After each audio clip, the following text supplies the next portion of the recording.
সংবাদ নাই।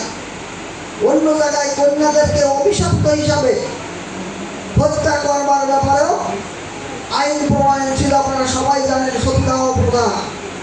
সেই যুগটা আমরা অতিক্রম করেছি।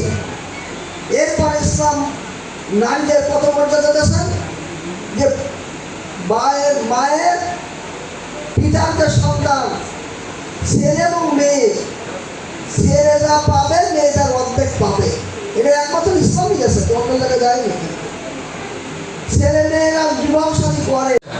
আমরা সবাই জানি যে একটা আইন যখন পাশ হয়, আইন পাশ হওয়ার পরই তার যখন বাস্তবায়ন শুরু হয় তখন পরিস্থিতি অনেক পাল্টে যায়। সেই বিষয়ে আইন পাশ হয়। আমি উদাহরণ হিসাবে বলবো, বাংলাদেশ যখন স্বাধীন হলো তখন বাংলাদেশ ছিল এই উপমহাদেশের সব থেকে দরিদ্রতম দেশ। বর্তমান পাকিস্তানের মাথা প্রতি আয় $14-15। তখন পাকিস্তানের তুলনায় বাংলাদেশের মাথা ভর্তি আয় অর্ধেকেরও কম। প্রশ্ন করতে চাই যে আমাদের দলিত বঞ্চিত এবং পিছিয়ে পড়া মেয়েদের ক্ষেত্রে যারা শিক্ষা থেকে ঝরে পড়ছে তাদের নিরাপদভাবে তারা মানে কোনো সুযোগ আপনারা গ্রহণ করবেন কিনা তাদের জন্য, যাতে তারা সুন্দরভাবে শিক্ষা জীবন সম্পন্ন করতে পারে।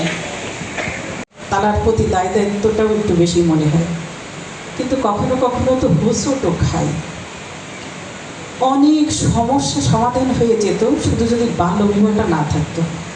আমরা রাষ্ট্রের কাছে অনেক কিছু দাবি করছি, রাষ্ট্রও হয়তো সেগুলো দিবে বা দেবার চেষ্টা করছে, কিন্তু আমরা কি সেটা নিতে পারছি? রাষ্ট্র আপনাকে ভাতা দিচ্ছে, আপনি প্রতারকরে আপনার মোবাইল নাম্বারটা দিয়ে দিচ্ছে। রাষ্ট্র কি করবে আপনাকে? রাষ্ট্র আপনাকে পড়াশোনার জন্য স্কুল ফ্রি দিচ্ছে, বই ফ্রি দিচ্ছে,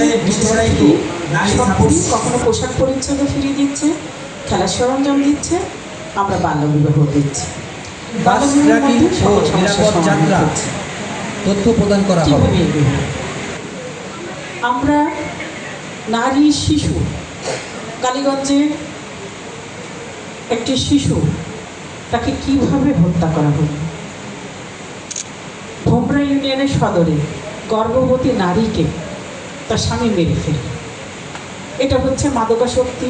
কখনো কখনো স্বামী হতাশায় থাকে, পরিবারের সাথে দেখা যায় যে ছোটো ছোটো বিষয়গুলো অনেক বড় হয়ে ওঠে।